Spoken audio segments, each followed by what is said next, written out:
Hello, this is Marin, and we are going to attempt recording this with earpods on. We'll see what happens. I'm hearing an echo. I feel like I'm playing Marco Polo. Okay, we'll keep going. We'll just pretend we're in the pool, and it's really hot outside, and then we'll play Sharks and Minnows soon, too. All right, my name is Marin, and I am going to talk about messages that we might receive thinking it's a past life memory, or thinking that we are receiving messages from the other side of the veil.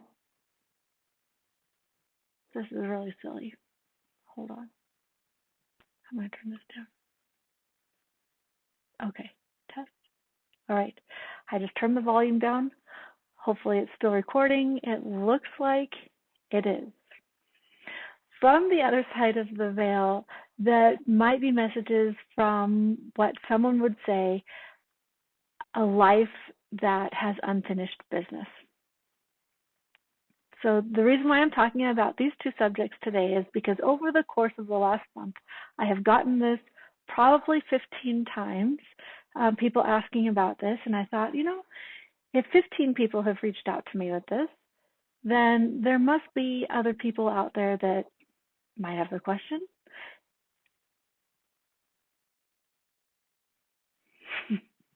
I'm still echoing.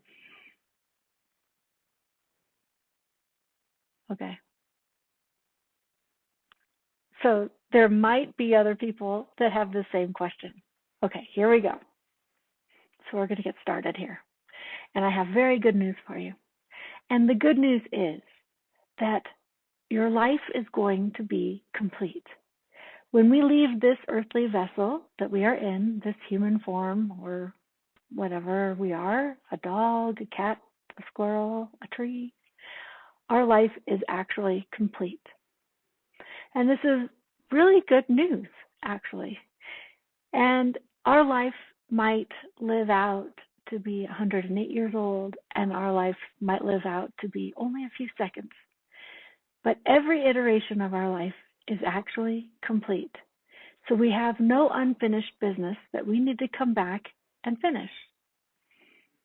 We're not coming back into this life and as a different life. So let's say that we have past life memories, or we pass on and then we feel like we have to come back and do something we didn't get to experience, or do something that we didn't complete down here. This is kind of important to really think about. So stepping back, and let's just look at this really at a very basic level. If I were to have you bake an apple pie, all right? So I want you to please bake me an apple pie. And let's say in the middle of you baking me an apple pie, you get a phone call and you have to leave. Okay, so now you've left. And the pie is like in the middle of being made right now. So maybe you just chopped up the butter and you're folding it into the flour or something, but you had to leave right there in the middle of trying to start baking this pie.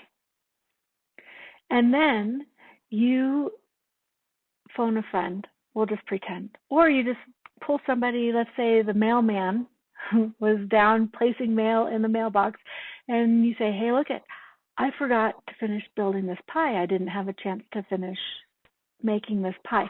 I need you to go up there and finish making the pie. So the mailman comes in and he makes me a pie. The difference is the mailman wasn't you. So no matter how wonderful his pie turns out, or if it is a mudslide pie, it wasn't you finishing the pie. So there's no way that when we are done with this life iteration, and we leave this body, that we can actually come back to Earth and make a pie because the previous iteration didn't finish it or didn't get to experience it or something. The reason why that wouldn't complete the lesson is because it would be two totally separate entities, two totally separate life experiences coming down here to supposedly complete something that the other one didn't get done. So the experience level wouldn't be the same, because biologically you wouldn't be the same, and experientially you wouldn't be the same. Even if I took the exact same you, the exact same mom and dad, and just picked up the exact same mom and dad and made you exactly the same you 20 years later, or even 30 seconds later, it still wouldn't be you, because the experiences that you would be having throughout this life wouldn't be the same, because it's not the same recipe. So you can't come back and finish it, because it's just different ingredients, that's all, and different experiences. Whoops. So this is where the idea and what I have seen and witnessed and been explained during out-of-body experiences, during near-death experiences, and throughout my childhood and adulthood when I have transcendental meditations, is that we have what's called a parallel existence. And the parallel existence isn't necessarily what most people think is happening. It's actually the exact same you, so Marin, so we'll just pretend me, and I am living out simultaneously every single choice, every single scenario that could possibly happen to me here, good and bad. And in the end, all of this information comes together and creates a whole. And that's how we get a whole life experience, a whole life review. And it's not like our life review is looking at a book, because this is very linear if you're looking at a book. It happens simultaneously, and we get to realize and understand the cause and effect and everything else, how we made people feel, how people made us feel, in everything. And it creates what's a balance. It creates a harmony, and it creates a depth of compassion that is unlike anything anyone on earth could ever describe. And the life is complete. I know I'm bouncing all over the place, so bear with me just a moment. And we will talk about parallel lives more in depth in other recordings, and then also, not this book, but the next book will be actually parallel lives. The easiest way, just for a very quick example, is I want you to think of those big boomer fireworks, okay? So we're watching the sky, and the sky is all dark, and it's gorgeous, and then all of a sudden you hear the poof, and you know it's coming, and all of a sudden you have that big explosion, and it's this big starburst, and it's absolutely everywhere. Wow, my screen just starburst us, didn't it? I don't know if I'm going to be able to be unstarburst now. Okay, special effects is what the camera is doing. So we have this big starburst against the dark sky, and in that starburst there's small trajectories and long trajectories, and there's trajectories that didn't even make it past the explosion. But it all fizzles out almost exactly at the same time. And then all of a sudden we just kind of have the shadow of where the big boomer firework was. But that's kind of the same as what's happening with our parallel lives. When we are made, when we're created at inception, we actually are a firework. We actually send off a big boomer firework, and it's a zinc explosion. And it goes everywhere, and it's gorgeous. And some of the iterations of Marin don't make it past inception. And some of the iterations of Marin make it to like 105 years old or more, but we'll pretend that's the longest. And everywhere in between, and there's multiple iterations of me playing out that might expire. Multiple might expire at 40, and multiple might expire at 29, and multiple might expire at 78, and multiple might expire at the 105 mark. And I live out every possible scenario. But I can only concentrate on one of these trajectories of the big boomer at a time. So this iteration that is talking to you right now can only focus on one of these iterations, even though there's multiple iterations going on at the same time. And once my firework goes out, and it all happens about simultaneously, then it all comes together and I get a whole, and I am whole. So I don't need to come back, and I don't need to send messages, and I don't have unfinished business to do because I've actually done it all. Now sometimes when we have messages coming in, or if we go to a haunted place and we're like, oh, this ghost has unfinished business. Typically, what is happening is you're going in there with a question, or multiple people come in with a question, and you're getting information. So it's sharing a story. It's not because there's unfinished business, it's just sharing a story.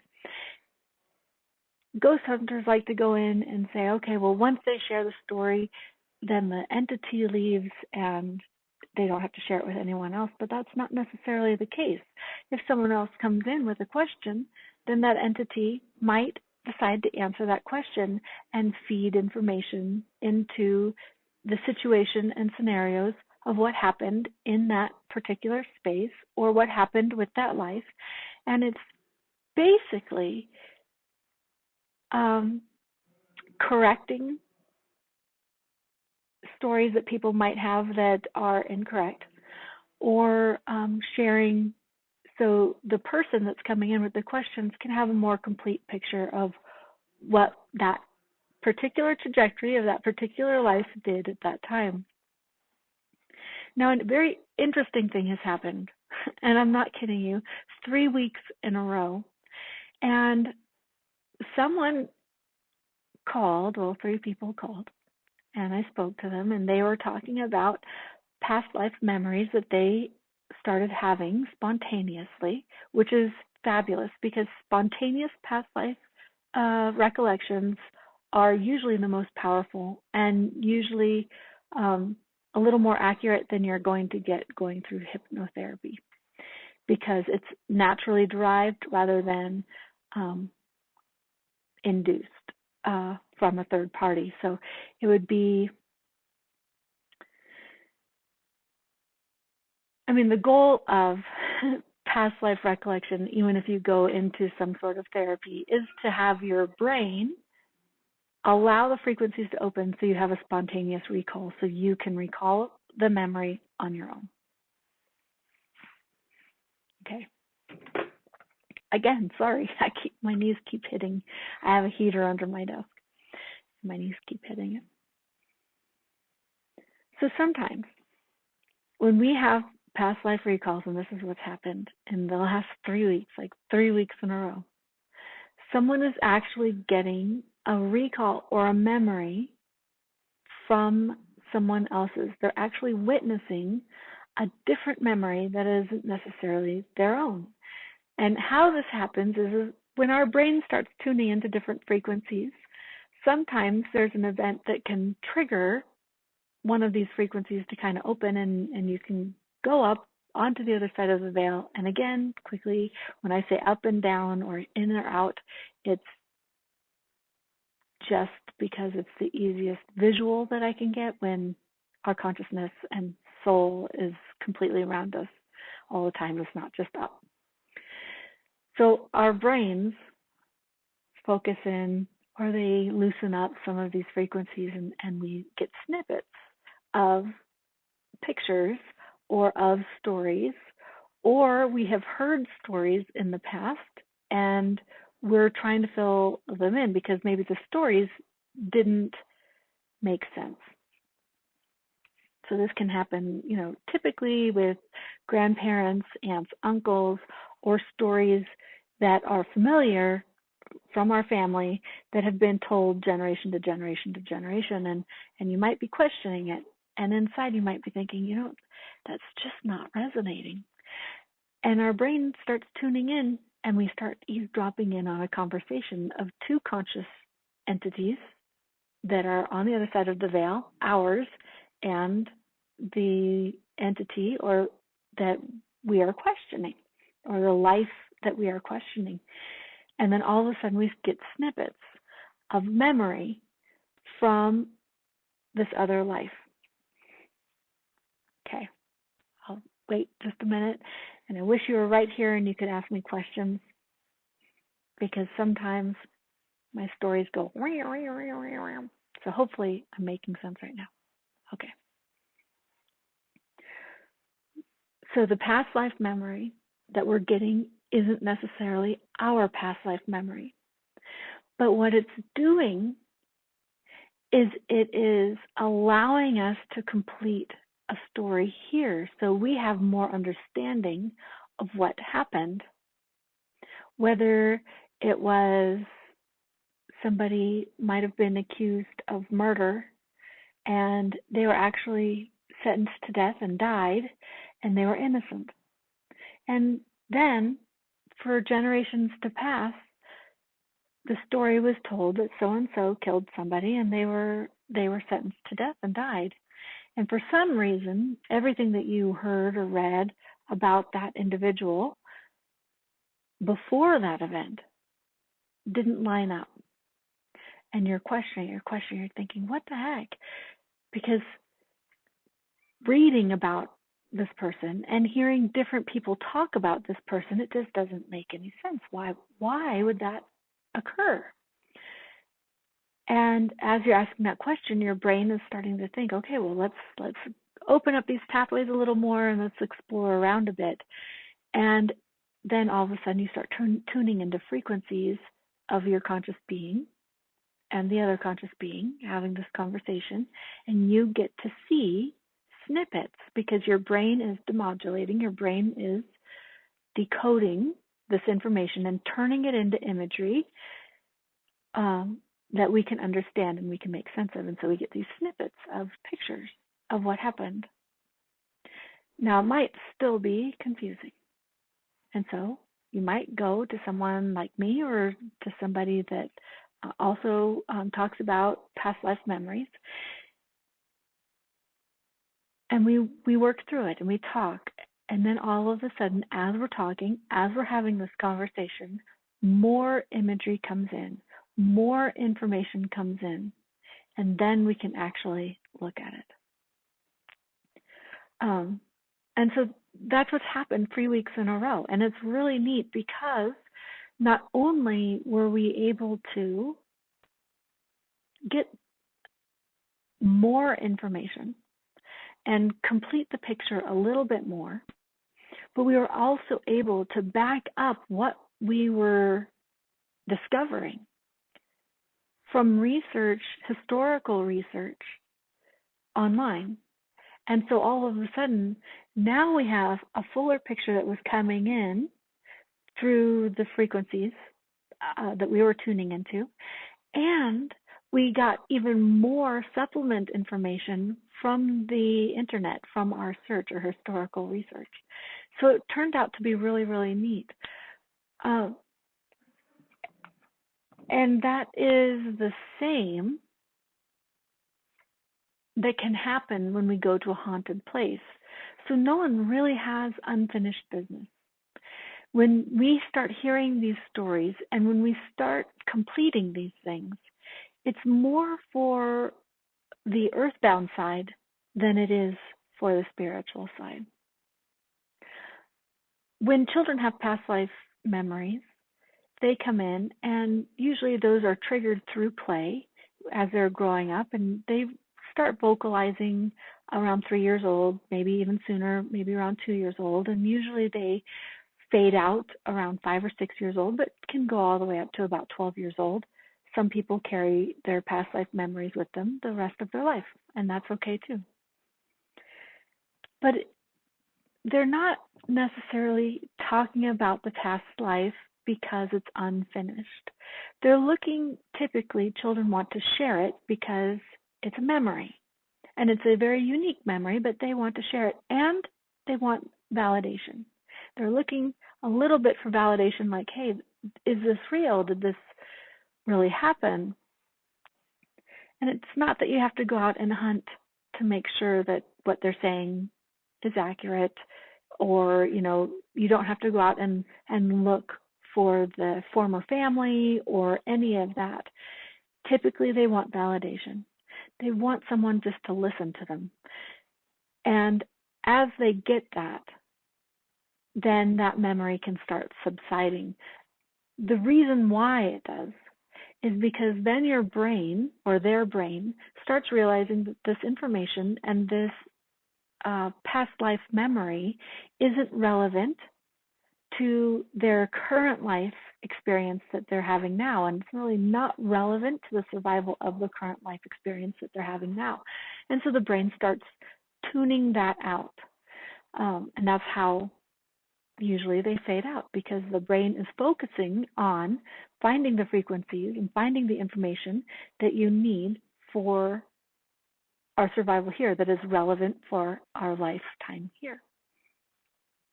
Okay, so this might have just triggered a lot more memories. Okay, it might have triggered a memory, but it might have triggered a lot more questions. And if it did, go ahead and email me and tell me those questions, and then we will keep going, and I'll do my best to answer those questions for you and to make a little more sense of this for you. But until then, thank you for listening, and I hope it wasn't too gibberish and it made a little bit of sense for you. Bye.